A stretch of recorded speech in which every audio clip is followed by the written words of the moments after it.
टंडेजान मोहम्मद ऐं बांदी वेझो रोड हादसनि में 5 ॼणा ज़ख़्मी थी पिया। बांदी में रिक्शा ऐं ट्रैक्टर ट्राली में टक्कर जे नतीजे में हज़ूर बख्श रिंद अताउल्ला ऐं हिक औरत ज़ख़्मी थी पई। टंडेजान मोहम्मद बाईपास ते कार ऐं मोटरसाइकिल विच में टक्कर जे नतीजे में फतेह मोहम्मद ऐं थांवर भील सख़्त ज़ख़्मी थी पिया। हादसे बाद ज़ख़्मियुनि खे इस्पताल नियो वियो, जिते खेनि तिबी इमदाद ॾिनी वई। जुर्मे में औरत पारां पुलिस जे तशद्दुद ख़िलाफ़ एहतिजाज कयो वियो।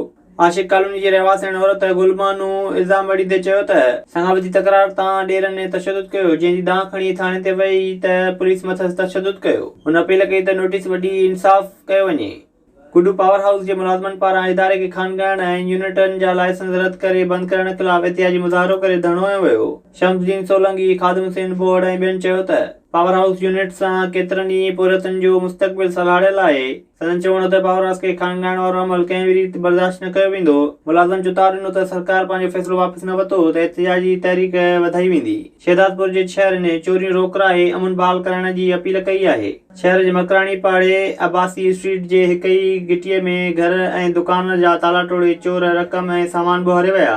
शहरनि ॿुधायो त बदमनी चोट चढ़ी वई आहे। हर ॾींहुं किथां न किथां चोर कार्रवाई करे वञनि था, पर पुलिस सुतल आहे। शहरनि मुताबिक़ त बदमनी जी बाहि ते ज़ाब्तो आणे बेचैनी ख़त्म कई वञे। विज़िट कयो अवामी आवाज़ मीडिया ग्रुप जी वेबसाइट awamiawaz.pk।